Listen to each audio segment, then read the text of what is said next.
आज बात Japanese parenting को लेकर। जापान के लोग कैसे अपने बच्चों की परवरिश करते हैं, पेरेंटिंग करते हैं। ये बात क्यों? क्योंकि हम अक्सर अलग अलग जगहों पर भी देखते हैं कि जापानीज़ पेरेंटिंग को बहुत सराहा जाता है। अभी हाल में ही एक फिनिश इंटेलिजेंस टेस्टिंग एजेंसी है जिन्होंने कहा कि 2024 में जापान जो है वो स्मार्टेस्ट कंट्री है और औसत लोगों का आईक्यू जो देखा गया वो 112.30 देखा गया। तो आखिर क्या वजह है कि वहाँ के लोग बहुत इंटेलिजेंट होते हैं और उनकी पेरेंटिंग कैसे की जाती है? आज का वीडियो इसी पर। नमस्कार, मैं परिमल कुमार। कि क्या कुछ खास करते हैं जो सीखा जा सकता है जापान के पेरेंटिंग स्टाइल से, या सीखना ना हो तो समझना भी हो और ये देखना हो कि क्यों आखिर चर्चा होती है जापानीज़ पेरेंटिंग को लेकर। अक्सर अलग अलग जगहों पर बहुत सराहा जाता है कि जापानीज़ पेरेंटिंग जो है वो बहुत अच्छा पेरेंटिंग स्टाइल है। तो कुछ एक चीज़ें आपको समझनी पड़ेंगी कि किस तरीके से वहाँ के लोग अपने बच्चों की पेरेंटिंग करते हैं। सबसे पहला है स्टोरी टेलिंग। बचपन से ये आदत ख़ास तौर पे माँ की होती है, क्योंकि सबसे ज़्यादा वक्त माँ ही बच्चों के साथ गुजारती है वहाँ पर, वो भी आगे हम बताएंगे। तो पेरेंट्स की ये भूमिका होती है कि बच्चों को स्टोरी सुनाएं, वहाँ के कल्चर, ट्रेडिशंस, लीडर्स, इन तमाम चीज़ों की कहानी सुनाते सुनाते उनको बड़ा करें। जो स्टोरी टेलिंग है वो बहुत इम्पॉर्टेंट है। फेस्टिवल को लेके चीज़ें बताएं। तो सारे जो कस्टम्स हैं, फेस्टिवल्स हैं, ट्रेडिशन हैं, लीडर्स हैं, फेरी टेल की स्टोरीज़ हो गई, वो तमाम स्टोरी बचपन से ही पेरेंटिंग का एक हिस्सा रहती है ताकि उनको ट्रेडिशन और कल्चर के बारे में एक समझ पैदा हो सके। दूसरा है, माँ और बच्चों की बॉन्डिंग बहुत ज़्यादा अच्छी होती है। कहीं भी जो वहाँ पर देखा गया है कि फिज़िकल कांटेक्ट जो है उसको बहुत तरजीह दी गई है। और फिज़िकल कांटेक्ट को लेकर ये भी कहा गया है, एक सर्वे आया जिसमें ये कहा गया, एक स्टडी है, जापानीज़ मॉम जो है वो हफ्ते में 2 घंटे से ज़्यादा, 7 दिनों में 2 घंटे से ज़्यादा अपने बच्चों से दूर नहीं रहती। ये भी एक स्टडी है। तो माँ और चाइल्ड की बॉन्डिंग वहाँ पर ज़बरदस्त है। साथ में पेरेंट्स के बीच में बच्चे सोते हैं। वो हमारे भारत में भी है कि बच्चे माता पिता के साथ ही सोते हैं। वेस्टर्न कंट्रीज़ में ऐसा ट्रेडिशन नहीं है, लेकिन जापानीज़ लोग अपने यहाँ इस बात को लेकर बहुत अटैचमेंट वाली जो बात होती है, फिज़िकल कांटेक्ट की जो बात होती है, उस पे बहुत तरजीह होती है उनकी। उसको बहुत टच थेरेपी भी कह सकते हैं, टच मैकेनिज़्म भी कह सकते हैं, फिज़िकल कांटेक्ट भी कह सकते हैं कि माँ कहीं भी जाएगी तो बच्चे को लेकर जाएगी, माँ बच्चों के साथ रहेगी। और ये भी कहा जाता है कि 5 साल तक के बच्चे जो वहाँ पर होते हैं एक तरीके के राजा होते हैं, मतलब जो चाहते हैं उनको करने की छूट दी जाती है। और जापान में इस बात को लेकर भी छूट है कि लर्निंग फ्रॉम मिस्टेक्स, गलती करें और उससे सीखें। तो बॉन्डिंग की बात हो गई, माँ और बच्चे की बॉन्डिंग ख़ास तौर पे जापान में इस बात को बहुत तरजीह दी जाती है। वहाँ पर जो अलग अलग आर्टिकल मौजूद हैं, वीडियोज़ मौजूद हैं, उसके हिसाब से जब मैंने देखा तो उसमें ये बात अक्सर निकल के आई, जो चीज़ें आपके सामने मैं साझा कर रहा हूँ, कि पनिशमेंट वहाँ पर पनिशमेंट देना कोई एक तरीका का हिस्सा नहीं है।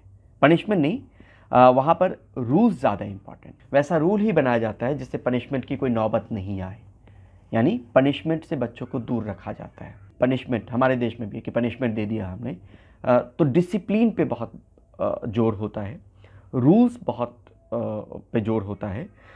जो पेरेंट्स होते हैं बहुत स्ट्रिक्ट होते हैं, तो बचपन से उस तरीके का रूल्स जो है वो बच्चों को बताया जाता है और पनिशमेंट की गुंजाइश वहाँ पर नहीं रहती है। उस तरह की चीज़ नहीं होती कि बच्चों को पनिश किया जाए। ग्रैंड पेरेंट्स, नानी दादी, इनके साथ बच्चे जो हैं वो छुट्टियों में वक्त बिताते हैं या घर पे भी उनके साथ वक्त बिताते हैं। कम्युनिटी की भी वहाँ पे अहम भूमिका है।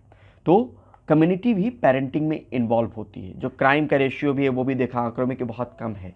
तो कम्युनिटी भी आपके बच्चों को पेरेंटिंग में बहुत अहम भूमिका निभाती है।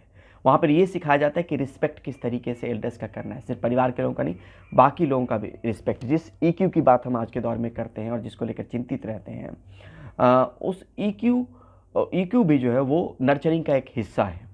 तो कम्युनिटी की एक अहम भूमिका होती है, बच्चों बड़ों का रिस्पेक्ट करना, छुट्टियाँ जो है ग्रैंड पेरेंट्स के साथ बिताना, इस सब तरह की चीज़ें भी वहाँ पर एक बहुत अहम हिस्सा है। जिस जंक फूड को लेकर हम और आप चिंतित रहते हैं, वहाँ पे जापान में न्यूट्रिशनल डाइट बहुत इम्पॉर्टेंट है। तो न्यूट्रिशन जो है, बैलेंस्ड मील, वहाँ पर बहुत इम्पॉर्टेंट है और उसको लेकर बहुत किसी तरीके की कोताही नहीं बरती जाती बच्चों के खान पान को लेकर। न्यूट्रिशन वहाँ पे बहुत इंपॉर्टेंट है, बैलेंस डाइट बहुत इंपॉर्टेंट है। होममेड मील जो है वो स्कूल में देने की एक परंपरा है। जब बात स्कूल की आई तो आप ये भी समझिए कि ये भी आप अक्सर देखते होंगे कि बच्चे वहाँ साफ़ सफाई भी करते हैं। तो स्कूल में साफ़ सफाई की जिम्मेदारी, क्लीनिंग की, मॉपिंग की बच्चों की है। वहाँ पर वो बच्चे करते हैं। क्लीनिंग एक्टिविटी क्लासरूम की हो और टॉयलेट तक की साफ़ सफाई वो बच्चे करते हैं जापान में। अब आप सोचिए कि वहाँ पे इंडिपेंडेंट बनाने की जो परंपरा है या कोशिश है वो बचपन से ही शुरू हो जाती है। स्कूल की ही बात आती है तो साफ़ सफाई की तो बात हो गई कि किस तरीके से स्कूल की क्लीनिंग हो, टॉयलेट हो, वो वहाँ पर बच्चे करते हैं। यही नहीं, वहाँ पर इस बात का भी जोर है कि जो पेरेंट्स हैं वही बच्चों के रोल मॉडल हैं। ऐसा नहीं कि आपने कोई डायरेक्शन दे दिया और बच्चे उसके हिसाब से काम करेंगे। पेरेंट्स करते हैं और बच्चे उससे सीखते हैं। यानी पेरेंट्स जो है रोल मॉडल है। अगर घर में भी कोई काम बच्चे पेरेंट्स साफ़ सफाई कर रहे हैं तो बच्चे उसको देखते हैं और उसमें हाथ बटाते हैं। ये भी बात निकल के आई है। तो शुरुआती दौर से ही ये उनको बड़ा करने के दौरान जो है, उनके नर्चरिंग के दौरान, उनको रेज करने के दौरान ये एक ज़रिया होता है जो धीरे धीरे चीज़ें जो है उनमें इनकलकेट की जाती है। साथ में दूसरों के बारे में भी वहाँ पर एक उसूल है जो बचपन से सिखाते हैं कि वेल बिहेव्ड होना और दूसरों से अच्छे तरीके से बर्ताव करना। जब आप डिसिप्लिन में होते हैं, जब पेरेंट्स स्ट्रिक्ट हैं, तो ये भी बच्चों में इनकलकेट बचपन से कराया जाता है। और यही कहा जाता है कि हमेशा से कि वो बहुत फ्रेंडली होते हैं, पोलाइट होते हैं। जो जापानीज़ होते हैं उनके बारे में अक्सर ये बात कहा जाता है। इंटेलिजेंस होता है, पोलाइटनेस होता है। तो ये तमाम चीज़ें जो हैं वो जापानीज़ जाने जाते हैं। बच्चों को वहाँ जब स्कूल जाना शुरू करते हैं तो कोई पेरेंट्स उनको लेके नहीं जाते। एक तो ट्रांसपोर्ट सिस्टम अच्छा है, तो जो बच्चे वॉक करके जा सकते हैं वो अकेले जाते हैं। पेरेंट्स की वहाँ पर कोई भूमिका नहीं होती है। जो थोड़े से बड़े हो गए तो ट्रांसपोर्ट सिस्टम अच्छा है, वो खुद से जाते हैं। और वो जो है वो हाईली इंडिपेंडेंट बनाने की जो कोशिश होती है, 7 साल की उम्र में जो स्कूल जाने की जो कोशिश होती है, वो बच्चे खुद से करते हैं। वहाँ पे पेरेंट्स उनको लेके नहीं जाते स्कूल। जब थोड़े से बड़े हो जाते हैं तो पब्लिक ट्रांसपोर्ट सिस्टम अच्छा है तो उसके ज़रिए वो अकेले ट्रैवल करते हैं। लेकिन बचपन में भी अकेले ही जाते हैं स्कूल। और ये भी कहा जाता है कि वहाँ पे 2 चीज़ें, एक तो क्राइम का जो होने की जो घटना है वो बहुत कम है और पब्लिक ट्रांसपोर्ट बहुत अच्छा है। तो ये 2 चीज़ें जो है हाईली इंडिपेंडेंट बनाने की दिशा में बच्चों को स्कूल जो है वो अकेले जो है वो भेजा जाता है। और ये भी कहा जाता है कि जापानीज जो है प्रोवर्ब है, send the beloved child on a journey. मतलब children need learn to overcome challenges. तो इसके हिसाब से बच्चों को इंडिपेंडेंट बनाने को लेकर बचपन से स्कूल अलग से भेजा जाता है। डिसिप्लिन जो है वो बच्चों को आप ये कहा जाता है कि, और ये आर्टिकल में अलग अलग जगह मौजूद है कि भीड़ भाड़ वाले शोर शराबे वाली जगह पे जहाँ पे लोग मौजूद है वहाँ पे बच्चे शोर शराबा नहीं करते, वो फस क्रिएट नहीं करते। और पेरेंट्स अगर उनको समझाएंगे तो पब्लिकली नहीं, अकेले में, घर पे अकेले में समझाने में यकीन रखते हैं जापानीज़ पेरेंट्स, पब्लिकली नहीं। तो बिहाइंड द डोर का जो कंसेप्ट है वो उस तरीके से उस कंसेप्ट को वहाँ पर अमल में लाया जाता है। साथ में यहाँ पर अगर बताएं तो एम्पैथी लेवल जो है वो भी अच्छा माना गया है। यानी बिहेवियर जो होता है, रिस्पेक्ट करने की जो भावना होती है, और ये धीरे धीरे इनकलकेट किया जाता है। आप कैसे समझते हैं? अगर पेरेंट्स ने, माँ बाप ने बच्चों के साथ ज़्यादा वक्त बिताया, ज़्यादा वक्त दिया, तो फिर वो उसी तरीके से बच्चों की नर्चरिंग होती है, वो एक एक चीज़ को बताते हैं। और आज के भाग दौड़ में वो वक्त ही नहीं होता है। वहाँ पे आया पे या मेड पे वो यकीन नहीं किया जाता है। कई जगहों पर तो ये भी बात निकल के आई कि 3 साल से पहले बच्चों को किसी भी जगह पे, जो डे केयर सेंटर है वहाँ पे नहीं रखा जाता है, वो माँ ही उसके साथ रहेगी। और एक स्टडी में ये भी निकल के आया कि जो हफ्ते में आपने कहा कि ये बात निकल के आई कि मुश्किल से 2 घंटे माँ जो है वो बच्चे से दूर रहती है। ये स्टडी का हिस्सा था। एक जगह पे ये भी सामने में निकल कर आया कि ये समझने के लिए भी ज़रूरी है कि यही चीज़ जो है वो बाकी जगहों पर नहीं है, लेकिन यहाँ पर जो माँ की बॉन्डिंग होती है बच्चों के साथ वो बहुत ज़बरदस्त होती है। तो आप यहाँ पर आप सोचिए कि क्या क्या चीज़ें हैं। बचपन से ही साफ़ सफाई, स्कूल में साफ़ सफाई, टॉयलेट क्लीनिंग की जिम्मेदारी भी है। स्टोरी टेलिंग के जरिए उनको बड़ा किया जाता है। मदर चाइल्ड की बॉन्डिंग बहुत ज़बरदस्त होती है। जहाँ भी माँ जाएंगी या घर में रहेंगी वो बच्चे के साथ ही रहेंगी। 2 साल तक कम से कम ये देखा गया, अलग अलग आर्टिकल में ये मौजूद है कि 2 साल तक माँ का बच्चों के साथ रहना ज़रूरी है। बच्चों को माँ और पिता के साथ ही बच्चे जो है वो सोते हैं। तो बॉन्डिंग की बात हो गई, फिज़िकल कांटेक्ट की बात हो गई, फिज़िकल टच की बात हो गई बच्चे से। रूल ज़्यादा इंपॉर्टेंट है, पनिशमेंट वहाँ पर उसकी गुंजाइश नहीं है। पेरेंट्स बहुत स्ट्रिक्ट होते हैं, तो शुरू से ही रूल बनाया जाता है। कम्युनिटी भी इन्वॉल्व होता है पेरेंटिंग में। न्यूट्रिशन जो है बच्चों के लिए, खान पान, वो बहुत इंपॉर्टेंट है, बहुत अहम रोल है। दूसरों से किस तरीके से बिहेवियर रहना चाहिए, वो EQ को लेकर बचपन से ही उसकी पेरेंटिंग का एक हिस्सा है। वो हाईली इंडिपेंडेंट होते हैं, स्कूल खुद से जाते, जब 7 साल की उम्र में जाना शुरू करते हैं, कोई पेरेंट्स उनके साथ नहीं जाते। डिसिप्लिन में रखने की आदत जो है बचपन से ही बच्चों को दी जाती है, और पब्लिकली पेरेंट्स जो है बच्चों को समझाने की कोशिश नहीं करते हैं, वो अकेले में समझाते हैं। तो ये तमाम चीज़ें हैं, और मुझे लगा कि आज के दौर में जब पेरेंटिंग को लेकर बहुत लोग कुछ सीखना चाहते हैं, समझना चाहते हैं, तो अलग अलग जगहों से चीज़ें हमें मिल भी रही हैं और उसको भी हम देख रहे हैं।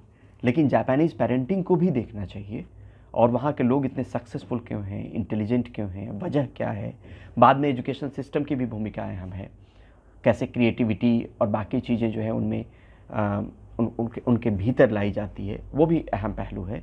लेकिन शुरुआती अगर आपने आधार तैयार कर दिया, वो बेस तैयार कर दिया, तो फिर उनको फलने फूलने में, उनको बड़ा होने में वो देरी नहीं लगेगी। वो बेहतर ढंग से एक काबिल इंसान के तौर पर बड़े बनेंगे।